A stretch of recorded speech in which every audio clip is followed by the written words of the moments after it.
Hello दोस्तों।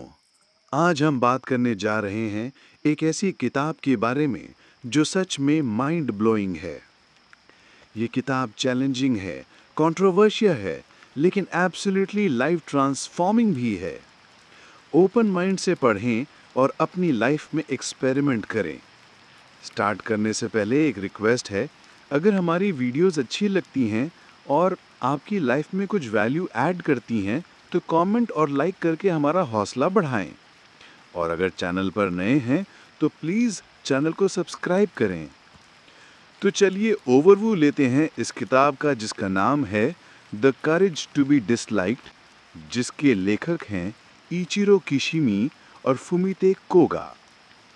इस किताब की जापान में 35 लाख से ज़्यादा कॉपीज़ बिक चुकी हैं और इसका रीज़न है कि ये आपको सिखाती है कि कैसे दूसरों के ओपिनियन की परवाह किए बिना ऑथेंटिक लाइफ जी सकते हैं।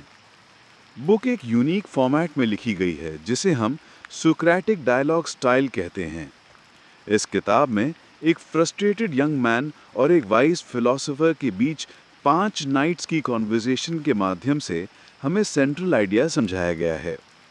ये एल्डेरियन साइकोलॉजी को प्रेजेंट करती है जो फ्रॉइड और जंग से बिल्कुल अलग है।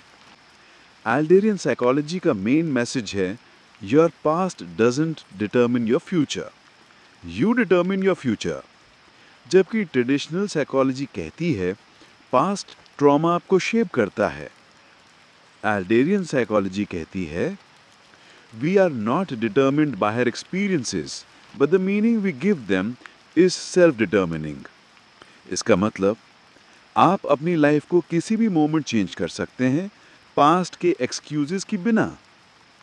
आइए किताब के स्टाइल में ही हम समझें, जो कि जैसे मैंने पहले बताया 5 रातों का सफर में बताया गया है।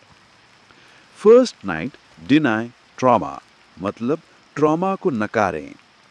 सबसे controversial lesson, there is no such thing as trauma. Philosopher बताता है ट्रॉमा को हम एक एक्सक्यूज की तरह यूज करते हैं ताकि चेंज ना करना पड़े।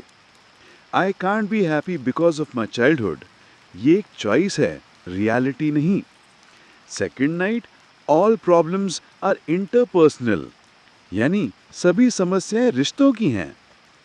एडलर का revolutionary claim, all problems are interpersonal relationship problems. अगर दुनिया में सिर्फ आप होते तो कोई प्रॉब्लम नहीं होती। इंफीरियोरिटी कॉम्प्लेक्स, एंगर, सैडनेस, सब दूसरों के कंपैरिजन से आते हैं। Third night separation of tasks, यानी कार्यों का विभाजन। बुक का मोस्ट पावरफुल कॉन्सेप्ट है हुज टास्क इज इट। आपका टास्क अपना बेस्ट करना, ऑथेंटिक रहना। दूसरे का टास्क आपको लाइक करना या ना करना, मतलब अपने काम से काम। जब आप दूसरों के टास्क में इंटरफेयर करते हैं तभी प्रॉब्लम्स शुरू होती हैं। फोर्थ नाइट है कम्युनिटी फीलिंग, यानी सामुदायिक भावना। True happiness comes from contributing to others without expecting anything in return. ये सेल्फिश एक्ट नहीं है, ये जेन्युइन कनेक्शन और मीनिंग का सोर्स है। Fifth night live in the present, यानी वर्तमान में जिएं। Life is not a line, it's a series of dots, moments. Focus करें हियर एंड नाउ पर, पास्ट रिग्रेट्स या फ्यूचर वरीज पर नहीं। इस किताब की कुछ मुख्य अवधारणाएं हैं, जैसे number 1, teleology versus aetiology. Aetiology past causes present, यानी traditional psychology. Teleology present goals drive present behaviour, यानी एडलेरियन साइकोलॉजी। इस बात को हम इन सेंटेंसेस से समझें। I am angry because he insulted me, यानी aetiology. Versus I chose anger to dominate the situation, ये टेलियोलॉजी है। Number 2, the courage to be disliked. Title का मतलब है being disliked is a sign that you are living true to yourself. अगर सभी आपको like करते हैं तो शायद आप ऑथेंटिक नहीं हैं, आप पीपल प्लीजिंग कर रहे हैं। Number 3, self acceptance versus self esteem. Self esteem external validation पर बेस्ड है। सेल्फ एक्सेप्टेंस आपने आप को एज यू आर एक्सेप्ट करना है। सेल्फ एक्सेप्टेंस से फ्रीडम मिलती है। सेल्फ एस्टीम आपको दूसरों का स्लेव बनाती है। Number 4, competition versus cooperation. Competition हमेशा विनर्स और लूजर्स बनाती है। ट्रू हैप्पीनेस कोऑपरेशन से आती है, जहां सब कंट्रीब्यूट करते हैं अपनी यूनिक वे में। कुछ रीडर्स ने इस किताब में दी गई टेक्निक्स के कुछ प्रैक्टिकल एप्लीकेशंस यानी व्यावहारिक उपयोग अलग अलग सोशल मीडिया पे बनाते हैं। मैं उनमें से कुछ उदाहरण के रूप में आपसे साझा करता हूँ। फॉर एग्जाम्पल वर्क प्लेस में, ये हम एक टेक प्रोफेशनल की एग्जाम्पल लेते हैं। पहले सीनियर डेवलपर्स मुझे जज करेंगे अगर मैं न्यू आर्किटेक्चर सजेस्ट करूँगा, इससे मैं स्ट्रेस्ड आउट हो जाता था। पर किताब की टेक्निक इस्तेमाल के बाद my task is best solution suggest करना उनका टास्क है डिसाइड करना। रिलेशनशिप्स में इस टेक्निक का असर, आपका काम है प्रेम और केयर देना, पार्टनर का काम है आपसे प्रेम करना या ना करना। फोर्स नहीं कर सकते, कंट्रोल नहीं कर सकते। पेरेंटिंग में इसे कैसे हम समझते हैं? One must not praise and one must not rebuke. Praise और पनिशमेंट दोनों एक्सटर्नल वैलिडेशन क्रिएट करते हैं। इंस्टेड एनकरेज करें, सपोर्ट करें। कुछ रेवोल्यूशनरी आइडियाज दिए गए हैं किताब में जो कि क्रांतिकारी विचार हैं। Number 1, emotions are choices. I got angry नहीं, आई चोज एंगर। हम इमोशंस को मैन्युफैक्चर करते हैं अपने गोल्स अचीव करने के लिए। Number 2, no need for recognition. Desire for recognition makes you अनफ्री।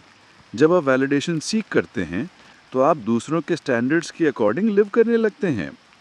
Number 3, vertical versus horizontal relationships.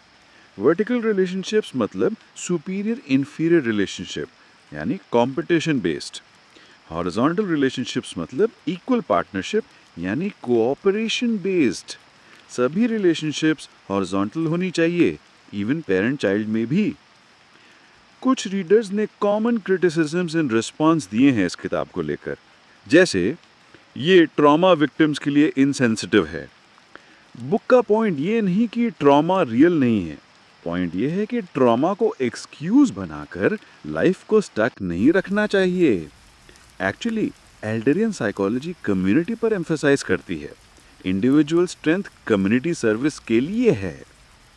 आइए देखते हैं कि ये किताब क्यों ज़रूरी है। ये हमें बताती है 1, पर्सनल फ्रीडम। ट्रू फ्रीडम का मतलब है दूसरों के अप्रूवल के बिना अपना लाइफ जीना। Number 2, authentic living. जब आप प्लीज करने की कोशिश छोड़ देते हैं तब आप रियल सेल्फ बन पाते हैं। Number 3, mental peace. दूसरों के टास्क में इंटरफेयर करना बंद करने से मेंटल बर्डन कम हो जाता है। आइए कुछ जानकारी ऑथर के बारे में। इचिरो किशिमी एक फिलॉसफी एडलेरियन और साइकोलॉजी एक्सपर्ट हैं। फुमीते कोगा एक प्रोफेशनल राइटर हैं। दोनों ने मिलकर एल्फ्रेड एडलर के कॉम्प्लेक्स आइडियाज को सिंपल कॉन्वर्सेशनल फॉर्मेट में प्रेजेंट किया है। आइए रियल लाइफ इम्प्लीमेंटेशन प्रैक्टिस करें। Daily practice. मॉर्निंग, आज मैं क्या अचीव करना चाहता हूँ, यानी मेरा टास्क। ड्यूरिंग कॉन्फ्लिक्ट्स, ये किसका टास्क है, पूछें।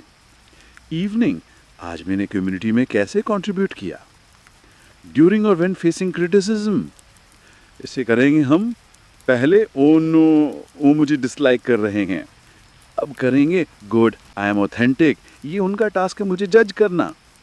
लास्ट में यही कहूँगा दोस्तों, the courage to be disliked सिर्फ एक बुक नहीं है, ये एक लाइफ फिलॉसफी है। ये आपको सिखाती है पास्ट का विक्टिम बनना बंद करें, दूसरों को प्लीज करने की कोशिश छोड़ें, अपने ऑथेंटिक सेल्फ को एम्ब्रेस करें, प्रेजेंट मोमेंट में जिएं। अगर आप टायर्ड हैं कॉन्स्टेंटली वोरिंग अबाउट लोग क्या कहेंगे, तो ये बुक आपकी लाइफ चेंज कर सकती है। Remember, your life is not something that someone gives you, but something you choose yourself. Have the courage to be disliked and discover real freedom, because ultimately being disliked is proof that you are exercising your freedom and living in accordance with your own principles. Start आज से choose your own path और सच में free बनिए। जय हिंद।